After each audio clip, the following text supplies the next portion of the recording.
राजा राम पतित पावन सीताराम। रघुपति राघव राजा राम पतित पावन सीताराम।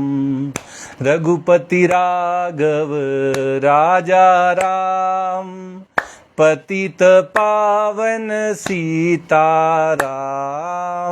रघुपति राघव राजा राम पतित पावन सीताराम। रघुपति राघव राजा राम पतित पावन सीताराम। रघुपति राघव राजा राम पतित पावन सीताराम। सीताराम सीताराम बज प्यारे तू सीताराम। सीताराम सीताराम बज प्यारे तू सीताराम। रघुपति राघव राजा राम पतित पावन सीताराम। रघुपति राघव राजा राम पतित पावन सीताराम।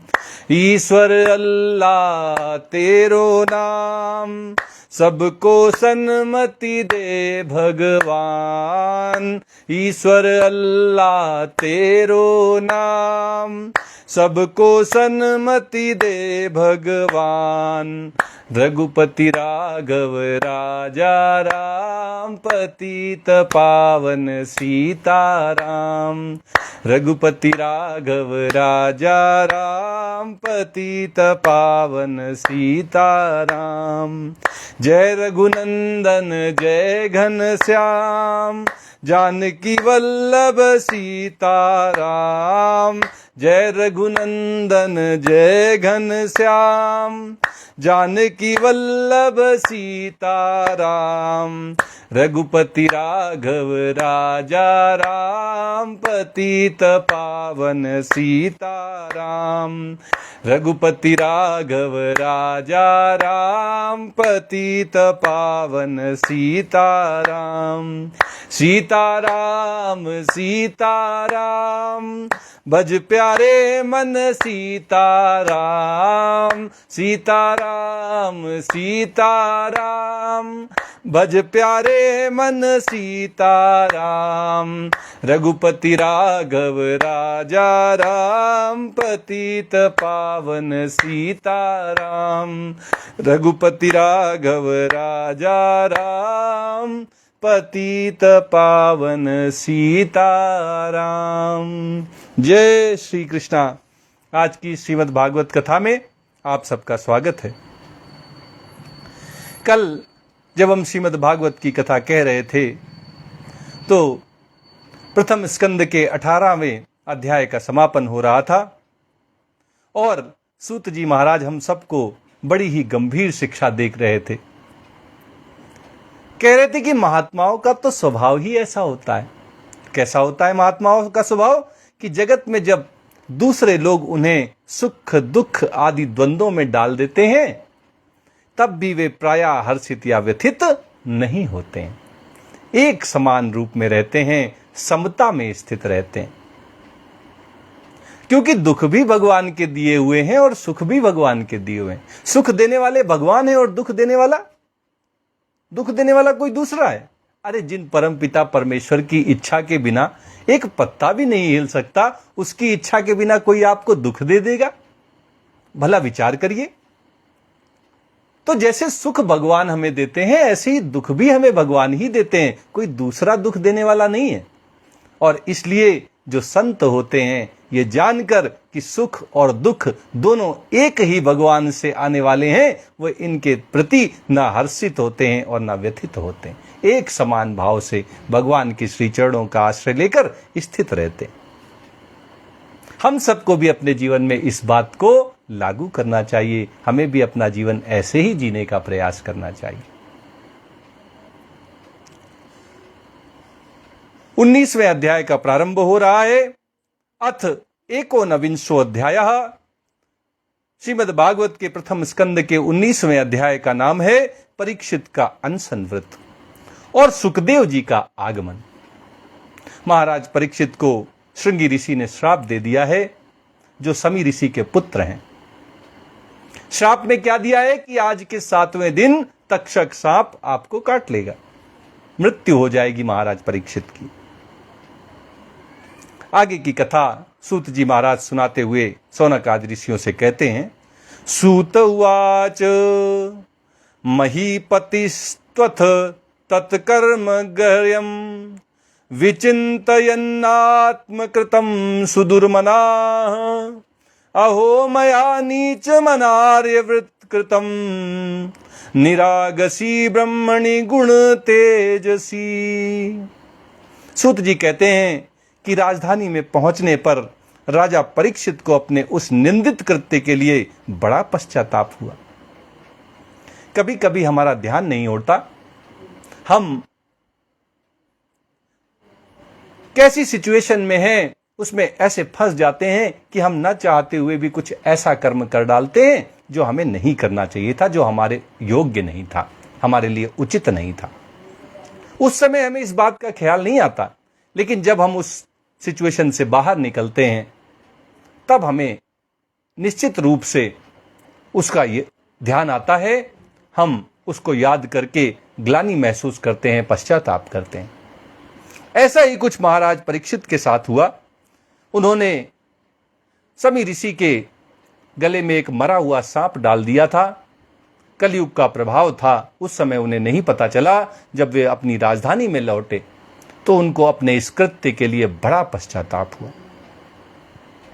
वे अत्यंत उदास हो गए और सोचने लगे कि मैंने निरपराध एवं अपना तेज छिपाए हुए ब्राह्मण के साथ अनार्य पुरुषों के समान बड़ा नीच व्यवहार किया है।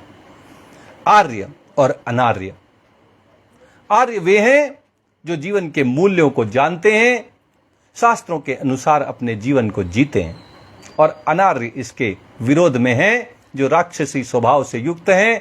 खाना पीना और मैथुन करना यही उनके जीवन का उद्देश्य रह गया।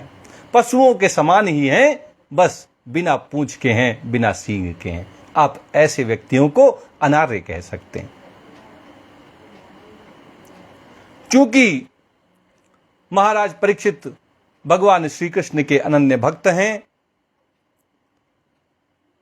धर्मराज युधिष्ठिर के पोते हैं, वे ऐसे कुल से आते हैं जहां राजा ऋषि के समान अपनी प्रजा को पुत्रों की भांति पालते आए हैं। ऐसे में वे आर्य कहलाने के योग्य हैं, लेकिन जैसा नीच कृत्य उन्होंने किया वो उन्हें अनार्य पुरुषों को शोभा देता है, न कि आर्यों को शोभा देता है। इसलिए वे ज्यादा दुखी हैं। उनको लगता है कि अनार्य पुरुषों के समान मैंने बड़ा ही नीच व्यवहार किया है, ये बड़े खेद की बात है। पश्चाताप कर रहे हैं, आत्मग्लानि उन्हें हो रही है। ध्रुवम ततो मे कृतदेव हेलनाद दुरत्ययम व्यसनम नाति दीर्घात तदस्तु कामम त्वगनिष्कृताय में यथा न कुर्याम पुनरेव मद्धा। महाराज परीक्षित सोचते हैं कि अवश्य ही उन महात्मा के अपमान के फलस्वरूप शीघ्र से शीघ्र मुझ पर कोई घोर विपत्ति आएगी। आभास हो गया कि मैंने तो जो नीच कृत्य किया है उसका मुझे दंड तो भोगना ही पड़ेगा। निश्चित रूप से कोई घोर विपत्ति मेरे सामने अब आएगी। और जब कोई अपराध का बोध किसी को हो जाता है, जब कोई पश्चाताप की अवस्था को प्राप्त हो जाता है, आत्मग्लानि की अवस्था में चला जाता है, तब उसको इस बात का डर नहीं लगता कि उसके साथ कुछ गलत होगा, उसको उसके अपराध की सजा मिलेगी, बल्कि वो तैयार हो जाता है अपने अपराध की सजा के लिए। कहता है कि मुझे सजा मिलनी चाहिए, मैंने ऐसा काम ही किया है। और ऐसी अवस्था महाराज परीक्षित की है। वे भी तैयार हैं, कहते हैं कि मैं भी ऐसा ही चाहता हूं, क्योंकि उससे मेरे पाप का प्रायश्चित हो जाएगा और फिर कभी मैं ऐसा काम करने का दुस्साहस नहीं करूंगा। अगर किसी से गलती हो और उस गलती को माफ कर दिया जाए, तो वो सबक नहीं सीखता, उस गलती को एक बार फिर से दोहराता है। और इसीलिए हमारे सनातन धर्म में ये संस्कार रहा है कि अगर घर में बालक कोई गलती करता है तो उसको सजा दी जाती है, उसको डांट पड़ती है, उसको 2-4 थप्पड़ भी लगाए जाते हैं ताकि दोबारा उस गलती को कभी ना करे। पाश्चात्य देशों में ऐसा नहीं है, बड़े लाड़ प्यार के साथ बच्चे पाले जाते हैं। अगर किसी के माता पिता उस पर हाथ उठा दे तो पुलिस आ जाती है, और इसीलिए वो समाज किसी अच्छी स्थिति को प्राप्त नहीं हो पाता। अगर बच्चों को दंड दिया जाएगा, उन्हें पता चलेगा कि उन्होंने गलती की है और वो उस गलती को फिर नहीं दोहराएंगे, उनका सुधार होगा, आगे चलकर वे अच्छे इंसान बनेंगे। जिन घरों में बच्चों को कुछ नहीं कहा जाता, उस घर के बच्चे बड़े होकर बिगड़ जाते हैं।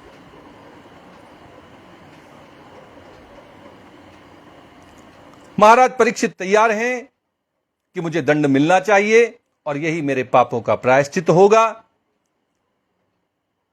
और अगर मुझे पापों के लिए दंड मिलेगा तो फिर ऐसा कर्म करने का कभी दुस्साहस मैं नहीं करूंगा।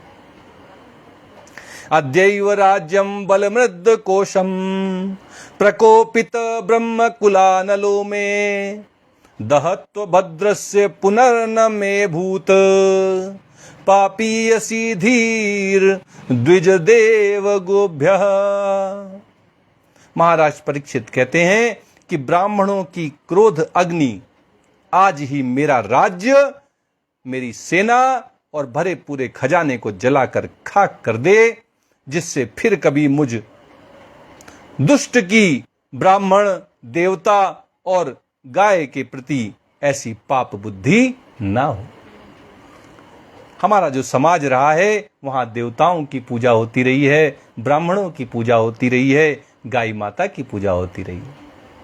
लेकिन आज समाज कुछ अलग राह में निकल गया है। देवताओं के विषय में ज्यादा किसी क्या पूजा करने की इच्छा ही नहीं होती, क्योंकि जीवन में देवताओं की पूजा न करने से कोई प्रभाव नहीं पड़ता। प्रत्यक्ष रूप से तो कम से कम कोई प्रभाव नहीं पड़ता। आप पूजा करें ना करें, खाना वैसे ही पचता है, आपकी दिनचर्या पूरी हो जाती है। देवताओं की पूजा का चूंकि कोई प्रत्यक्ष प्रभाव आपके जीवन में नहीं पड़ता, इसलिए आप उसमें ढील छोड़ देते हैं। अन्य धर्मों में ऐसा नहीं है, 5 बार की नमाज पढ़नी है तो पढ़नी है। हमारे यहां बड़ी छूट है। सुबह की पूजा नहीं कर पा रहे हैं, शाम की पूजा करिए। कुछ लोग तो दोपहर में 1 बजे भी पूजा कर लेते हैं। लेकिन इसका कुछ ऐसा भी प्रभाव हो रहा है कि धीरे धीरे लोग भगवान की पूजा करना छोड़ दे रहे हैं। भगवान का उनके जीवन में अब कोई स्थान नहीं रह गया। और ऐसी ही कुछ स्थिति ब्राह्मणों की भी हो गई है। अब ब्राह्मणों को कोई मान सम्मान नहीं देता। शिक्षा के बिना कोई भी समाज आगे नहीं बढ़ सकता। ब्राह्मणों के पास ये दायित्व तो रहा है कि वे समाज को एक दिशा निर्देशन दें। और चाहे जितनी मैथमेटिक्स पढ़ लीजिए, चाहे जितनी फिजिक्स केमिस्ट्री पढ़ लीजिए, जब तक समाज शास्त्र नहीं पढ़ेंगे, जब तक अपने धार्मिक पुस्तकों को नहीं पढ़ेंगे, तब तक जीवन जीने का तरीका नहीं पता चलेगा। आपको पैसे बहुत मिल सकते हैं। हमारा जो धर्म है, हमारे जो शास्त्र हैं, ये हमें जीवन जीने का नजरिया देते हैं, और वो नजरिया बड़ा जरूरी है। बहुत पैसा होने से बड़े सुख हो जाएंगे, ये केवल वही सोचते हैं जिनके पास पैसा नहीं है। जिनके पास पैसा है वे इस हकीकत से वाकिफ हो जाते हैं कि पैसे से हम खुशियां नहीं खरीद सकते, सुकून नहीं खरीद सकते, सुख और आनंद नहीं खरीद सकते। जिनके पास नहीं, उनको जरूर लगता है कि सब कुछ मिल जाएगा अगर पैसा आ जाए। लेकिन जिसके अंदर अपने आत्मा में ही आनंद का अनुभव करने का, जिसे अनुभव हो जाए कि आत्मा में जो आनंद है वही सर्वोत्तम है,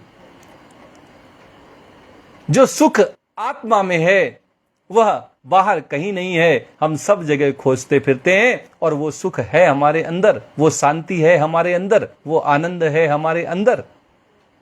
जब ये अनुभव में आ जाता है, और अनुभव में तभी आएगा जब कहीं से सुनेंगे, फिर उसके ऊपर चिंतन करेंगे, फिर उसकी प्राप्ति के लिए प्रयास करेंगे।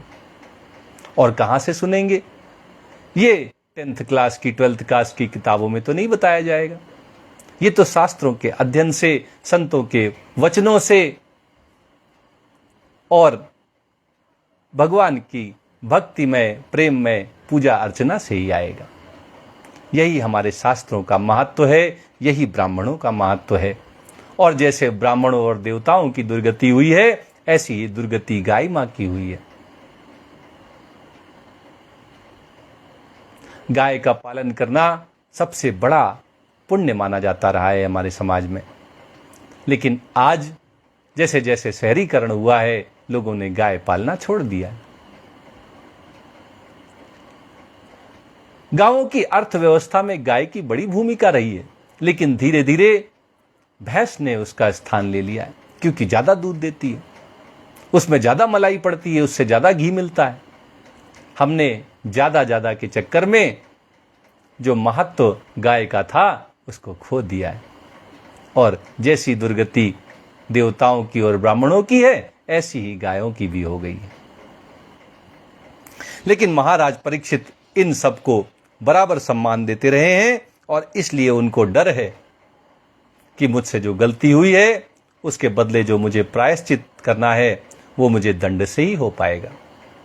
दंड मिल जाएगा तो फिर कभी मैं ब्राह्मणों, देवताओं और गायों की ऐसी पाप बुद्धि उनके प्रति मेरे मन में नहीं आएगी। सचिंतयन् नित्यमथा शृणोद्यथा मुने सुतोक्तो निरतिस्तक्षकाख्यः स साधु मेने न चिरेण तक्षका नलम प्रसक्तस्य विरक्ति कारणम। वे इस प्रकार चिंता कर ही रहे थे कि उन्हें मालूम हुआ कि ऋषि कुमार श्रृंगी ऋषि ने उन्हें शाप दे दिया है कि 7वें दिन तक्षक उन्हें डस लेगा। उन्हें वो धधकती हुई आग के समान तक्षक का डसना बहुत भला मालूम हुआ। उन्होंने सोचा कि बहुत दिनों से मैं संसार में आसक्त हो रहा था, अब मुझे शीघ्र वैराग्य होने का कारण प्राप्त हो गया। अब मुझे इस संसार से वैरागी होने का एक कारण मिल गया है। आपदा को भी अवसर में बदला जा सकता है। आज महाराज परीक्षित के जीवन में बड़ी भारी आपदा आ गई। किसी को पता चल जाए कि बस 7 दिन का जीवन रह गया है, तो वो तो बड़ा दुखी हो जाएगा। वो जल्दी जल्दी चाहेगा कि सबसे मिल लूं, जो कार्य रह गए हैं उन्हें पूरा कर लूं। लेकिन महाराज परीक्षित के मन में ऐसी कोई भावना नहीं आई। उन्होंने सोचा, अच्छा हुआ कि मुझे अब 7 दिन मिले हैं। बड़ा संसार में मैं रच बस गया था, बड़ी आसक्ति हो गई थी, बड़ी ममता मेरी इस संसार में हो गई थी। अब मुझे ये अवसर प्राप्त हुआ है कि मैं इस संसार से विमुख हो जाऊं, वैरागी हो जाऊं, भगवान के चरणों में अपने मन को लगा दूं। और इस बात को लेकर वो खुश हो गए। अथो विहाये मम मुं च लोकम विमर्शितौ हेयतया पुरस्तात् कृष्णांग्रि सेवा मदिमन्यमान उपाविशत प्राय ममर्त्यनाद्याम। वे इस लोक और परलोक के भोगों को तो पहले ही तुच्छ और त्याज्य समझते थे। अब उनका स्वरूपतः त्याग करके भगवान श्री कृष्ण के चरण कमलों की सेवा को ही सर्वोपरि मानकर आमरण अनशन व्रत लेकर वे गंगा तट पर जाकर बैठ गए। बोलिए कृष्ण कन्हैया लाल की जय। भगवान के जो अनन्य भक्त होते हैं, उनके जीवन में कोई खुशहाली आए या कोई आपदा आ जाए, दोनों ही समय में वे अपने भगवान को ही याद करते हैं। यही भक्त होने की निशानी है। जब सब कुछ अच्छा हो तो भगवान की याद करें, और जब सब बुरा हो तो भगवान की याद ना करें। या इसके उलट, जब हमारे जीवन में दुख आए, कष्ट आए, परेशानियां आए तो हम हाय भगवान चिल्लाएं, और जब सुख आए तो हम भगवान को भूल जाएं। ऐसे तो भक्त नहीं होते। भक्त हमेशा भगवान को ही याद करता है, चाहे खुशियां आए या गम आए। महाराज परीक्षित तो राजा के वेश में ऋषि हैं। भोगों को लेकर तो उनके मन में कोई भोग बुद्धि नहीं है।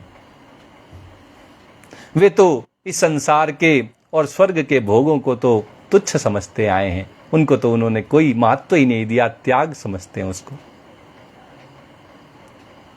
अब उनके मन में इच्छा आई है कि अगर थोड़ी भी मेरी आसक्ति है संसार में, भोगों में, थोड़ी भी मेरी ममता है भोगों और इस संसार के प्रति, तो अब मुझे उसको भी त्याग कर भगवान श्री कृष्ण के चरण कमलों की सेवा करनी है। अब मेरा सर्वोपरि धर्म भगवान के श्री चरणों का रसास्वादन करना है। भगवान के श्री चरणों में सेवा में अपने आप को मुझे अब लगा देना है। और ये सोचकर आमरण अनशन का व्रत ले लिया। अब जब तक मृत्यु नहीं होगी तब तक मेरा व्रत है, ऐसा कहकर वे गंगा तट पर चले गए। यावैलसक्षी तुलसी विमिश्र कृष्णांघ्रिरेण्यभ्यधिकाम्बुनेत्री पुनातिलोकानुभयत्र शेषान् कस्तां न सेवेत मरिष्यमाणः। गंगा जी का जल भगवान श्री कृष्ण के चरण कमलों का वह पराग लेकर प्रवाहित होता है जो श्रीमती तुलसी जी की गंध से मिश्रित है। गंगा जी में तुलसी मैया का जो रस है वो मिश्रित रहता है। गंगा जब बहती है तो औषधियों को अपने साथ लेकर बहती है। घने जंगलों से होकर, पहाड़ों से होकर जब गंगा निकलती है तो उसमें तरह तरह की औषधियों का रस मिल जाता है। उसमें तुलसी का भी रस आ जाता है। और भगवान श्री कृष्ण के चरणों से मां गंगा निकली हैं। ऐसे में तुलसी की गंध से मिश्रित भगवान के चरण कमलों का वह जल किसी अमृत से कम नहीं होता। यही कारण है कि वे लोकपालों के सहित ऊपर नीचे के समस्त लोकों को पवित्र करती हैं। गंगा स्नान पवित्र करने वाला माना जाता है, क्योंकि गंगा भगवान श्री कृष्ण के चरणों से निकली हैं और तरह तरह की औषधियां उसमें आकर मिलती रहती हैं, जिससे वह अति पावन हो जाता है, अमृतमय हो जाता है। कौन ऐसा मरणासन्न पुरुष होगा जो उनका सेवन ना करेगा। अंतिम समय में हमारे घर में अगर कोई अपने अंतिम समय में पहुंच जाता है, मृत्यु बिल्कुल निकट नजर आती है, तो हम जल्दी से गंगा जल मंगाकर और उनके मुख में डाल देते हैं। गंगा जल बड़ा पवित्र करने वाला है, जन्म जन्म के पापों को नष्ट करने वाला है। इसलिए अंतिम समय में भी अगर गंगा जल किसी की जिह्वा तक, किसी के कंठ तक, किसी के पेट तक पहुंच जाए तो उसके सारे पाप मिट जाते हैं। उसको निश्चित रूप से स्वर्ग आदि उच्च लोकों की प्राप्ति होती है। और यही कारण है कि अंतिम समय में सब दौड़ते हैं कि इनके मुंह में थोड़ा सा गंगा जल डाल दिया जाए, क्योंकि महाराज परीक्षित को भी अब पता चल गया है कि 7 दिन का जीवन शेष है। ऐसे में उन्होंने निश्चय किया है कि वे गंगा तट पर ही रहेंगे, गंगा जल का ही वे रसास्वादन करेंगे, गंगा जल का ही सेवन करेंगे। इति व्यवच्छिद्य स पांडवेयः प्रायोपवेशं प्रति विष्णुपद्याम दध्यौ मुकंदांघ्रिमन्य भावो मुनिव्रतो मुक्त समस्त संगः।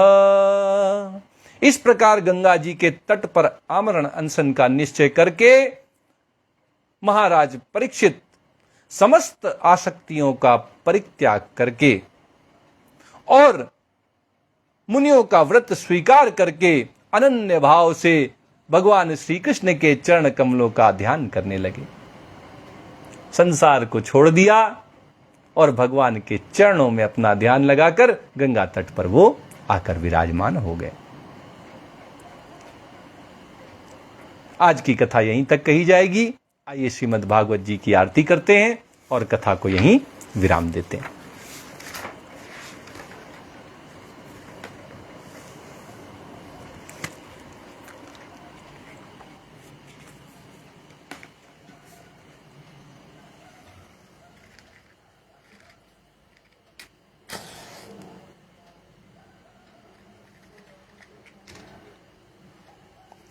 प्रेम से बोलिए वृंदावन बिहारी लाल की जय। श्री भागवत भगवान की है आरती, पापियों को पाप से है तारती। श्री भागवत भगवान की है आरती, पापियों को पाप से है तारती। ये अमर ग्रंथ ये मुक्ति पंथ ये पंचम वेद निराला, नव ज्योति जलाने वाला। ये अमर ग्रंथ ये मुक्ति पंथ ये पंचम वेद निराला, नव ज्योति जलाने वाला। हरि नाम यही हरिधाम यही, हरि नाम यही हरिधाम यही, यही जग मंगल की आरती, पापियों को पाप से है तारती। श्री भागवत भगवान की है आरती, पापियों को पाप से है तारती। ये शांति गीत पावन पुनीत, पापों को मिटाने वाला, हरि दरस दिखाने वाला। ये शांति गीत पावन पुनीत, पापों को मिटाने वाला, हरि दरस दिखाने वाला। ये सुख करनी ये दुख हरिणी, ये सुख करनी ये दुख हरिणी। श्री मधुसूदन की आरती, पापियों को पाप से है तारती। श्री भागवत भगवान की है आरती, पापियों को पाप से है तारती। ये मधुर बोल जग फंद खोल, सन्मार्ग दिखाने वाला, बिगड़ी को बनाने वाला। ये मधुर बोल जग फंद खोल, सन्मार्ग दिखाने वाला, बिगड़ी को बनाने वाला। श्री राम यही घन श्याम यही, श्री राम यही घन श्याम यही, यही प्रभु की महिमा की आरती, पापियों को पाप से है तारती। श्री भागवत भगवान की है आरती, पापियों को पाप से है तारती। श्री भागवत भगवान की है आरती, पापियों को पाप से है तारती। प्रेम से बोलिए वृंदावन बिहारी लाल की जय, राधा रमण सरकार की जय, राधा वल्लभ लाल की जय। जय श्री कृष्णा, जय श्री कृष्णा, जय जय श्री राधा कृष्ण।